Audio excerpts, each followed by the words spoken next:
ಸ್ನೇಹಿತರೆ ನಮಸ್ತೆ. ನಾಡುನುಡಿ ಯೂಟ್ಯೂಬ್ ಚಾನಲ್ಗೆ ನಿಮಗೆಲ್ಲ ಸ್ವಾಗತ. ಸ್ನೇಹಿತರೆ, ಕಳೆದ ಭಾನುವಾರ ಅಂದರೆ ನವೆಂಬರ್ 23ನೇ ತಾರೀಕಿನಂದು ನಡೆಯಬೇಕಿದ್ದ ಭಾರತೀಯ ಮಹಿಳಾ ಕ್ರಿಕೆಟ್ ತಂಡದ ಸ್ಟಾರ್ ಆಟಗಾರ್ತಿಯಾದ ಸ್ಮೃತಿ ಮಂದಣ್ಣ ಅವರ ಮದುವೆ ಮುಂದೂಡಲ್ಪಟ್ಟಿರುವುದು ನಿಮಗೆಲ್ಲರಿಗೂ ಕೂಡ ಗೊತ್ತೇ ಇದೆ. ಸ್ಮೃತಿ ಮಂದಣ್ಣ ಅವರ ತಂದೆ ಶ್ರೀನಿವಾಸ್ ಅವರ ಆರೋಗ್ಯದಲ್ಲಿ ದಿಢೀರಾಗಿ ಏರುಪೇರಾದ ಕಾರಣ ಅವರನ್ನ ಆಸ್ಪತ್ರೆಗೆ ದಾಖಲು ಮಾಡಲಾಗಿತ್ತು. ಇದೀಗ ಸ್ಮೃತಿ ಮಂದಣ್ಣ ಅವರಿಗೆ ಇನ್ನೊಂದು ಆಘಾತ ಎದುರಾಗಿದೆ. ಮದುವೆಯ ಹೊಸ್ತಿಲಲ್ಲಿರುವ ಸ್ಮೃತಿ ಮಂದಣ್ಣ ಅವರಿಗೆ ಈಗ ಎರಡೆರಡು ಆಘಾತ ಎದುರಾಗಿದ್ದು, ಸದ್ಯ ಇದು ಅಭಿಮಾನಿಗಳ ಬೇಸರಕ್ಕೆ ಕಾರಣವಾಗಿದೆ. ತಂದೆಯ ಬೆನ್ನಲ್ಲೇ ಈಗ ಮದುವೆಯಾಗುವ ಹುಡುಗ ಕೂಡ ಆಸ್ಪತ್ರೆಗೆ ದಾಖಲಾಗಿದ್ದಾರೆ. ತಂದೆಗೆ ದಿಢೀರ್ ಆರೋಗ್ಯ ಏರುಪೇರಾಗಿ ಅವರನ್ನ ಆಸ್ಪತ್ರೆಗೆ ದಾಖಲು ಮಾಡಲಾಗಿತ್ತು.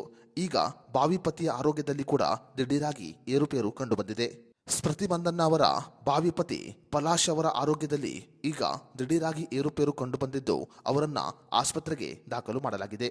ಪಲಾಶ್ ಅವರಿಗೆ ವೈರಲ್ ಸೋಂಕು ತಗುಲಿದ್ದು, ಅವರಿಗೆ ಅಸಿಡಿಟಿ ಹೆಚ್ಚಾದ ಕಾರಣ ಅವರನ್ನ ಆಸ್ಪತ್ರೆಗೆ ದಾಖಲಿಸಿ ಚಿಕಿತ್ಸೆಯನ್ನ ನೀಡಲಾಗುತ್ತಿದೆ. ಆಸ್ಪತ್ರೆಯಲ್ಲಿ ವೈದ್ಯರು ಚಿಕಿತ್ಸೆ ನೀಡುತ್ತಿದ್ದು, ಯಾರೂ ಕೂಡ ಭಯಪಡುವ ಅಗತ್ಯವಿಲ್ಲ. ಸ್ಮೃತಿ ಮಂದಣ್ಣ ಅವರ ಮದುವೆಯನ್ನ ಈಗ ಮುಂದೂಡಲಾಗಿದೆ. ಸ್ಮೃತಿ ಮಂದಣ್ಣ ಅವರ ತಂದೆ ಶ್ರೀನಿವಾಸ್ ಅವರ ಆರೋಗ್ಯದಲ್ಲಿ ಚೇತರಿಕೆ ಕಂಡುಬಂದ ನಂತರ ಮದುವೆಯ ಕಾರ್ಯಕ್ರಮಗಳು ಮುಂದುವರೆಯಲಿದೆ.